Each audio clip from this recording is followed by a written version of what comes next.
If you love a person, should you let them do what they want to do or should they do what you want them to do? For most people, love means you must do what I want. No, no, love means they can do what they want and we will love them, isn't it? You have this thing that if I love you, you must listen to me. No, no, if I love you, I want you to do what brings joy to you, isn't it? Every person who gets little romantic believes that this is going to be an absolute relationship. There is no such thing about it. A relationship is a variable, always. You have to conduct it on a daily basis. One day if you don't conduct it properly, it may go somewhere. Yes or no? No, please look at it as it is. You have to conduct it right. So, no, I'm doing my best. Obviously somebody feels your best is not good enough for them. No, I want you to come to terms with this. This is not about… I'm not saying what they're doing is right or wrong, that's not for me to say.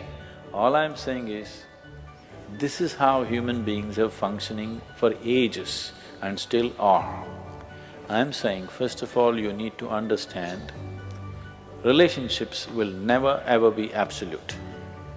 There will be variables that it's juggling that you have to do. If you're juggling with fireballs, sometimes it'll spill out. Takes lot of skill and attention. Yes or no? You married, many of you. Doesn't it take a lot of skill and attention? If you don't pay any attention, you don't know what the hell is happening. It takes a lot of attention, isn't it? You need to understand this. A relationship is a variable reality. It is not an absolute reality. If you want to have an absolute relationship, you must hold relationships with the dead. That's the reason why a lot of people choose God, because it's an absolute. You can handle it whichever way you want. If you didn't think of him for 10 days, and on the 11th day if you think of him, he's still there. You do that to your husband or wife or somebody, then something else will happen. You went away, got busy, forgot about God for 3 years. Again you can think, still there. So if you want to have an absolute relationship, you should not choose human beings. Human relationships are variables, needs lot of attention. Let me tell you this, there is no right person on this planet.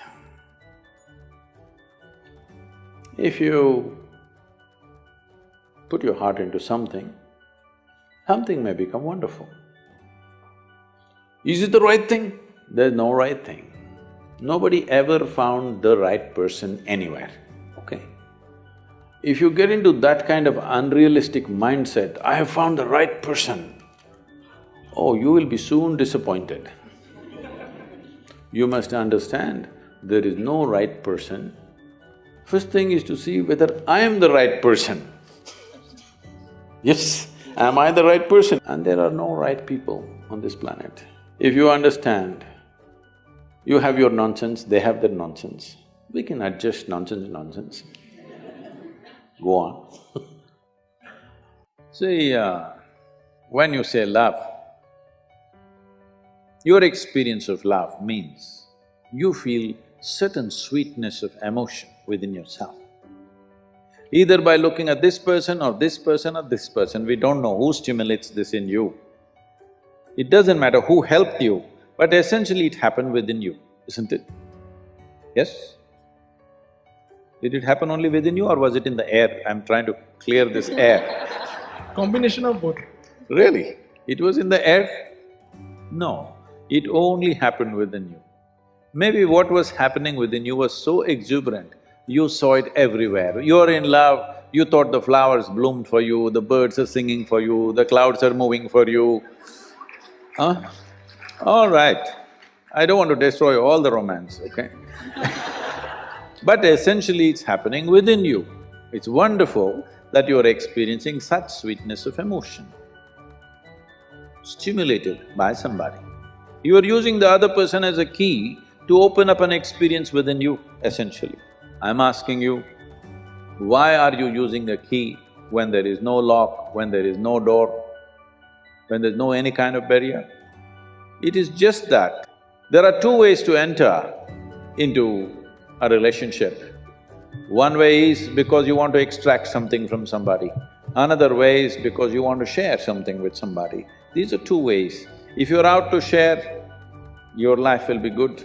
If you're out to extract, when they close the tap, it's going to get terrible and nasty. You have seen people who thought they're absolute lovers, how terrible it becomes for many of them. Not because there's anything wrong with them, simply because you started off on the wrong footing, thinking, this person is the source of my joy. No, no, no. Joy or misery, the source is within you. Yes or no?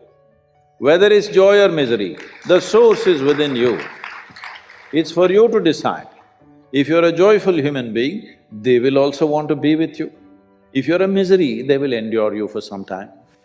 If you just become love, not love somebody, then you will know the nature of love. If you love somebody, it's a fickle happening, because no human being will happen 100% the way you want them. Every human being on this planet is going to disappoint you, believe me. Not because they'll do something wrong, because nobody can fulfill the unrealistic expectation you have of them. It's simply not possible. Have you been able to fulfill anybody's expectation, I'm asking you, entirely? Partially, but never entirely, isn't it? So nobody else will be able to do it. Unless you're still such a hopeless romantic, you're still waiting, that ideal person is going to come from somewhere. No, believe me, whoever comes, I want you to know, the ideal people whom you worship, when Krishna was there, his wives complained, all right? So there is no hope for us. Yes, please remember this.